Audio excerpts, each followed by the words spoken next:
A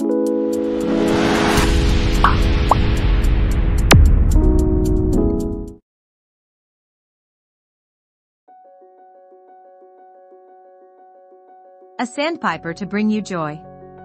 Several years ago, a neighbor related to me an experience that happened to her one winter on a beach in Washington state. The incident stuck in my mind and I took note of what she said. Later, at a writers' conference, the conversation came back to me and I felt I had to set it down. Here is her story, as haunting to me now as when I first heard it.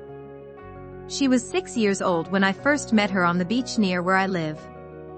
I drive to this beach, a distance of 3 or 4 miles, whenever the world begins to close in on me. She was building a sand castle, or something, and looked up, her eyes as blue as the sea. "Hello," she said. I answered with a nod, not really in the mood to bother with a small child. "I'm building," she said. "I see that. What is it?" I asked, not caring. "Oh, I don't know. I just like the feel of the sand." That sounds good, I thought, and slipped off my shoes. A sandpiper glided by. "That's a joy," the child said. "It's what?" "It's a joy. My mama says sandpipers come to bring us joy." The bird went glissading down the beach. "Goodbye, joy," I muttered to myself, "hello, pain," and turned to walk on. I was depressed, my life seemed completely out of balance. "What's your name?" She wouldn't give up. "Ruth," I answered. "I'm Ruth Peterson." "Mine's Windy." It sounded like Windy. "And I'm 6. "Hi, Windy." She giggled. "You're funny," she said. In spite of my gloom, I laughed too and walked on. Her musical giggle followed me. "Come again, Mrs. P," she called. "We'll have another happy day." The days and weeks that followed belonged to others, a group of unruly Boy Scouts, PTA meetings, an ailing mother. The sun was shining one morning as I took my hands out of the dishwater.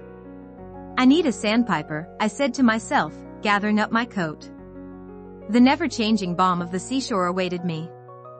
The breeze was chilly, but I strode along, trying to recapture the serenity I needed.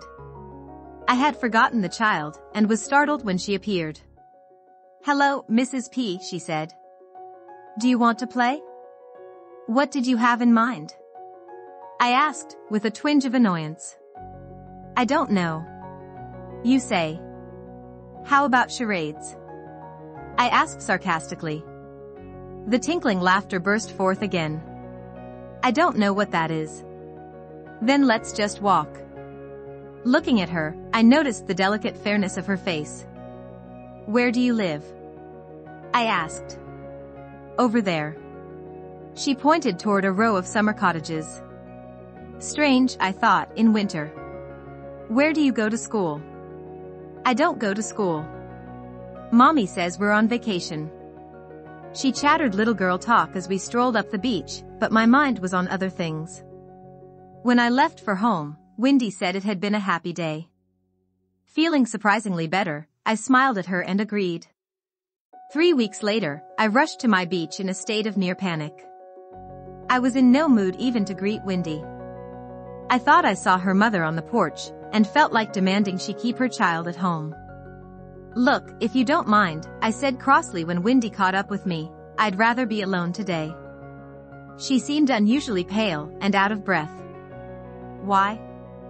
she asked. I turned on her and shouted, "Because my mother died." And thought, my God, why was I saying this to a little child?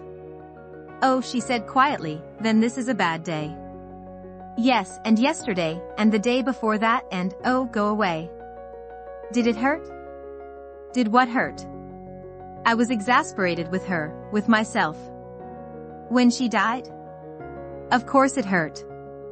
I snapped, misunderstanding, wrapped up in myself. I strode off.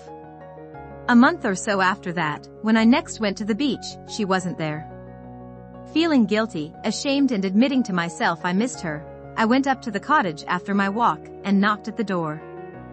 A drawn-looking young woman with honey-colored hair opened the door. "Hello," I said. I'm Ruth Peterson. I missed your little girl today and wondered where she was. Oh yes, Mrs. Peterson, please come in. Wendy talked of you so much. I'm afraid I allowed her to bother you. If she was a nuisance, please accept my apologies.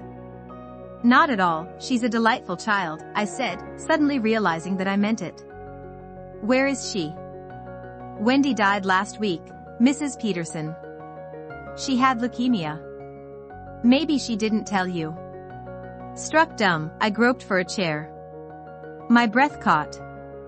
She loved this beach, so when she asked to come, we couldn't say no. She seemed so much better here, and had a lot of what she called happy days. But the last few weeks she declined rapidly, her voice faltered. She left something for you if only I can find it. Could you wait a moment while I look? I nodded stupidly, my mind racing for something, anything, to say to this lovely young woman. She handed me a smeared envelope, with MRS.P printed in bold, childish letters. Inside was a drawing in bright crayon hues, a yellow beach, a blue sea, a brown bird. Underneath was carefully printed, "A sandpiper to bring you joy." Tears welled up in my eyes, and a heart that had almost forgotten how to love opened wide. I took Wendy's mother in my arms. I'm sorry, I'm so sorry, I muttered over and over, and we wept together. The precious little picture is framed now and hangs in my study. 6 words, one for each year of her life, that speak to me of inner harmony, courage, undemanding love. A gift from a child with sea blue eyes and hair the color of sand, who taught me the gift of love. Mary Sherman Hilbert.